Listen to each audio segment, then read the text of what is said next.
Hi friends, అందరూ ఎలా ఉన్నారు? బాగున్నారు కదా? నేను శ్రావణి అండి. ఏంటిది జల్లెట్లో పైసలు వేస్తుంది అనుకుంటున్నారా? మనమైతే పూలకు అలాగే పాలకు ఇంకా వాటర్కు కావాలని చెప్పి ఇలా చిల్లర పోగు చేసి పెట్టింటాం కదా ఇంట్లో. అందరూ అలాగే చేస్తారండి. ఈ చిల్లరతో నేను ఒక టిప్ అయితే చెప్పబోతున్నాను, ఒక చిట్కా అనమాట. మనము పిండి జల్లెడ పట్టేటప్పుడు నార్మల్గా చాలామంది ఇళ్ళల్లో సన్న జల్లెడ అనేది వాడతారండి, సన్న రంధ్రాలు ఉండే జల్లెడ.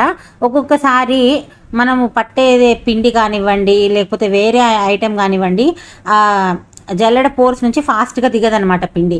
కాబట్టి ఎక్కువసేపు మనము దానికి టైం కేటాయించాల్సి ఉంటుంది. అలా కాకుండా ఇలా అయితే ఫాస్ట్గా చేయొచ్చండి.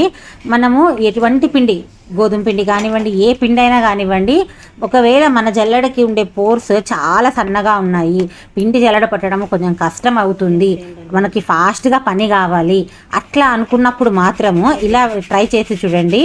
ఆ పైసలు మనం పోగు చేసుకునే ఉంటాయి కదా, అవి జల్లెట్లో వేసి ఆ పిండి అయితే దాంట్లో వేసి జల్లెడ పట్టండి.